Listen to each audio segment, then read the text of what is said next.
Hi guys, this is Tuesdays with Terica, and guess what? I am going to be speaking with Miss Heather Gilliam, and she is the owner and proprietor for Stat Healthcare. Hey, stick around. I think you're going to enjoy this.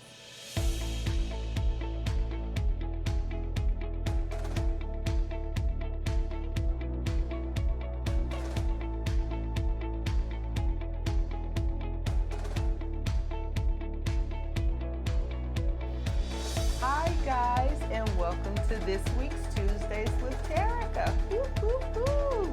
Hey, today guess who I'm interviewing? Miss Heather Gilliam. Yes, yes, yes. She has a business that I would like for her to share some information with you guys on.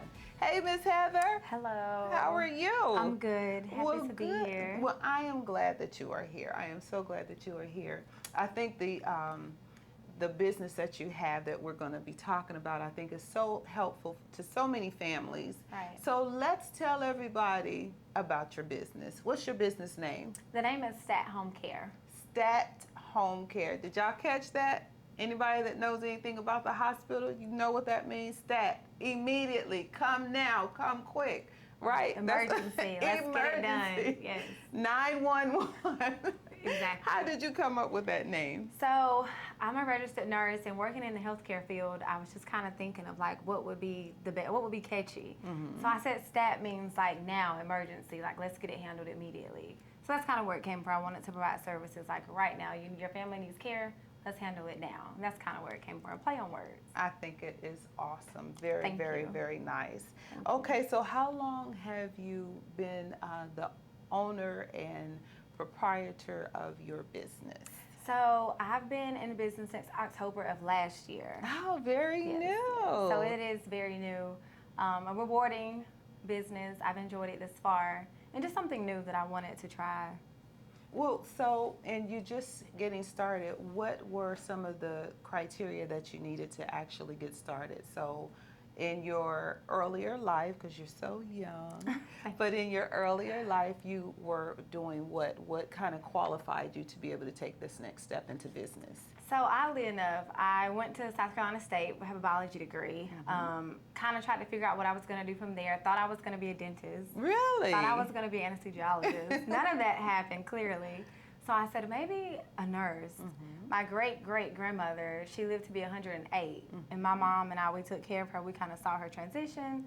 And I just was like, I think I can do this. I think I can make a difference in somebody's lives. Like, it really touched me when she would be hospitalized and we would have to take care of her around the clock.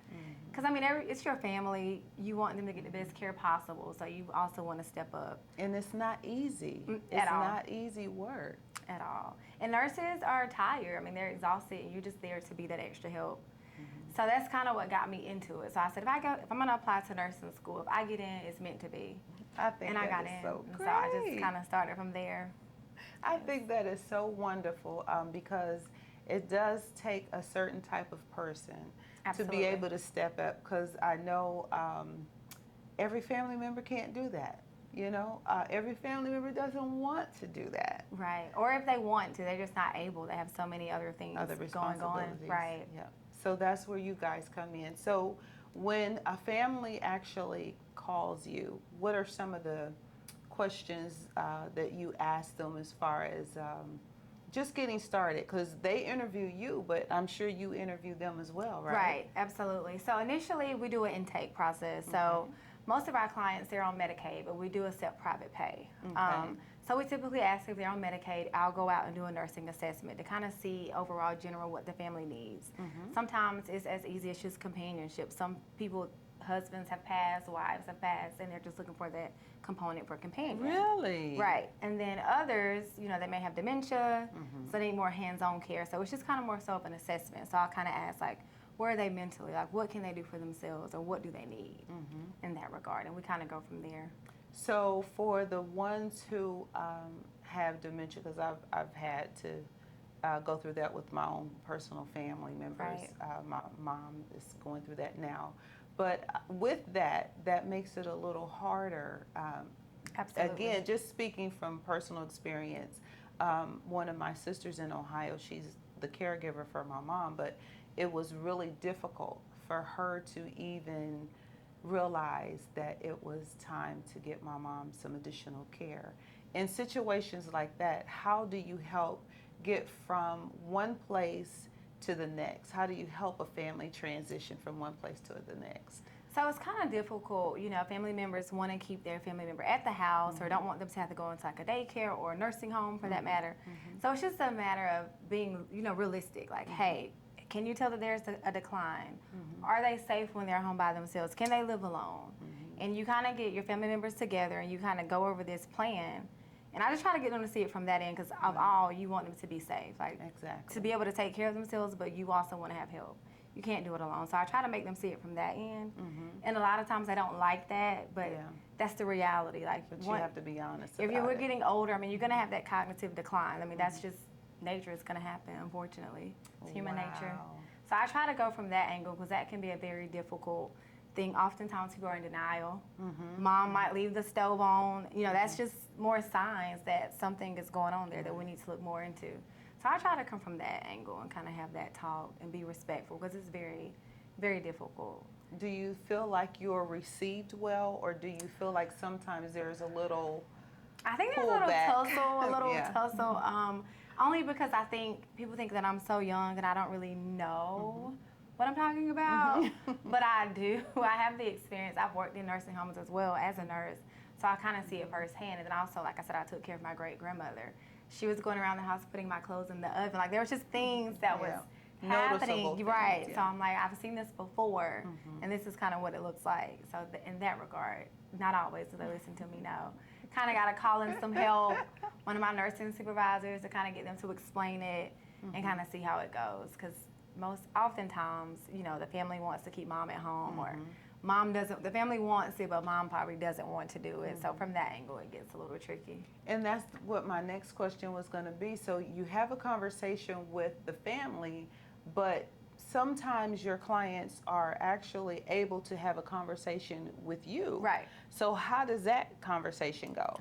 Well, if the client is able to speak for themselves and there's no cognitive decline, we have to go by what the client wants. So it's kind of like, unless they have like a person that's over their care, then that's kind of different. But if mom is able in her right body mind, then I talk with mom and I do what mom would like. We go with her care plan.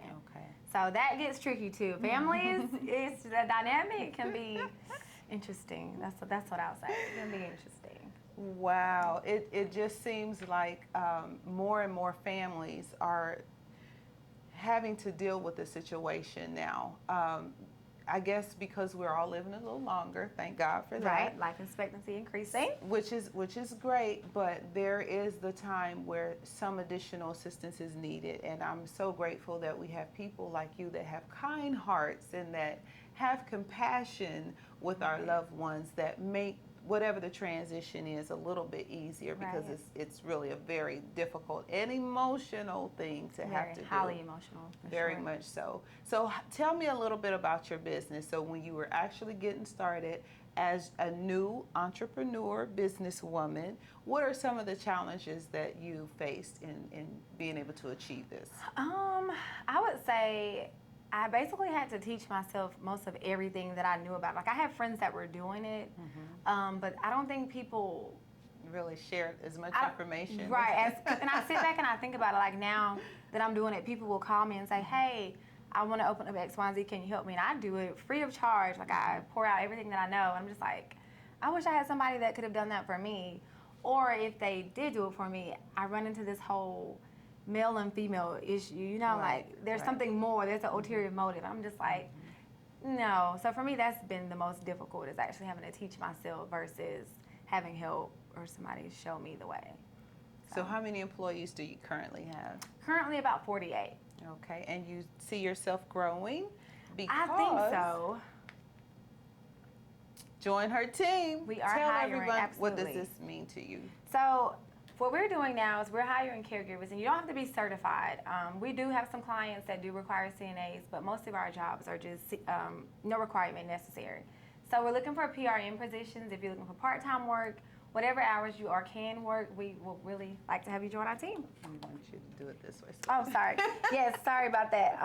And if you have, if you're compassionate and you want to take care of others, if that's something that you like doing, then this is definitely the job for you. And we have competitive pay. We pay more than most home health agencies. Did you hear that? They pay a little bit more. So anybody that's looking for a job, make sure that you reach out to Heather, and we will make sure that you get her contact information in just a few minutes. And the other thing I wanted to say is that I don't think people realize that this is a free program. Like, if you do have a loved one that needs care and they get Medicaid, the state pays for this service.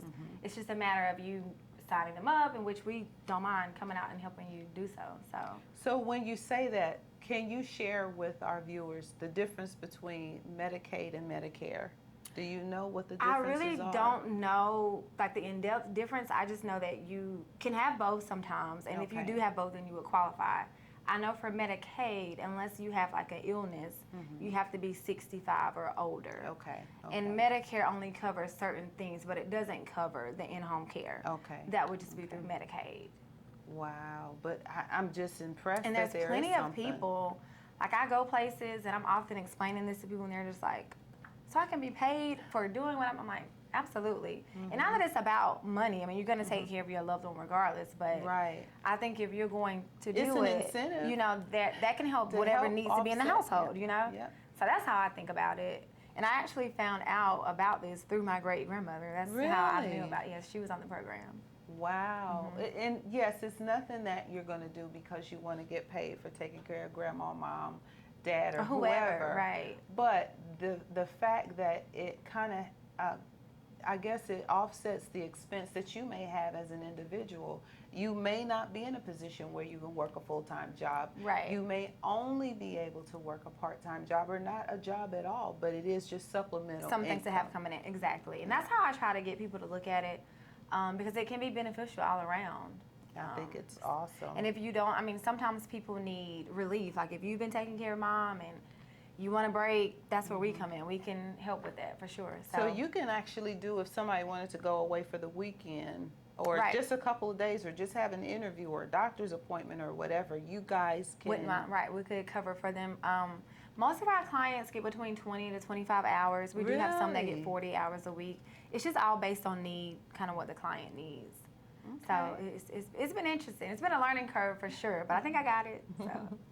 No, you definitely got it. Thank if you you have that many employees, somebody is happy to be working with you and for you. So yes, and I appreciate kudos so to much. you. Thank you. Thank you. So let me ask you this. So if you had to share some knowledge with one of our viewers about what you do and why you chose to do what you do, other than for your family and so forth, what would you tell them as a new person just getting started? What are some of the first things that they need to do to put some things in place? To have something like this? First of all, I think it kind of has to be in your heart. Like, I don't know, I kind of just feel like I've always been a service to people, or like trying to serve others, I think, since I was a child. And then from there, you just get the certifications that are required. You don't have to even be a nurse to have a business in this field. There's plenty of people that aren't even in the medical field, because it's not medical. So that's the good thing. You just have to know what you can and cannot accept. You have to have a business license, of course. You have to apply with the state of South Carolina. And that's pretty much it. And once you do that, go through the application process, they kind of give you everything else you need from there. It's kind of self-explanatory. But it wasn't, it was not difficult to get it started. And you have to have a clean background. Because you're in people's homes. Right. And you're with their that's personal, the most private. important piece, is that, I believe that people deserve second chances. I believe in helping people as much as I can. And if I'm given the opportunity and they do have something on their background, I kind of speak with the family, make sure they're okay with it. And if they are, then we open that door. So that's most important, is the background, for sure. So that is awesome too, because that leads into another phase of community service. Right. So what you're doing is you're helping families, but you're also giving someone who needs that second chance, if they qualify. Right. Yeah. Another opportunity as Absolutely. well. I just think that's so important, because it's so hard for people that have made mistakes. I've made mistakes in my general life, like not to that extent, but still, a mistake is a mistake, and you need a second chance. So I try to think about things like that, and I think that's truly why we've done so well. Is it because I try to do unto others as I want done to me? Not that it always works, because I've had some trouble, okay? That's not always happening, but I try to do right by others as much as possible. Well, I think this is so, so awesome. Okay, so guys, remember, as we are wrapping up, if you are in need of a position, make sure that you reach out to Heather. We will make sure that you have her contact information so that you can call her and just kind of get some more in-depth information, because I know we've probably talked a little fast and we don't want you to have to keep going back and no, we want you to go back and keep going back and keep reviewing it. But we want you to get the information that you need so that if this is something that is in your heart, that you are passionate about, or that you're not even sure about, maybe you can have a private conversation with Heather and she can share some more insight with you, okay? Well, Miss Heather, thank you so much for coming. I don't want to sleep on what you're doing. I wanted to make sure that if any family was going through anything, that they knew that they had a resource to be able to reach out to, because sometimes, again, those hard decisions are really hard and it's not easy to make. And so for you to be able to guide someone through, I think that's awesome. Thank you. And thank you for having me. I've enjoyed it. You are welcome. You are welcome. Okay, guys, this is Terica Talbert with Tuesdays with Terica. I am a real estate agent with Century 21 Blackwell and Company, and I sponsored this episode. Until next week, enjoy.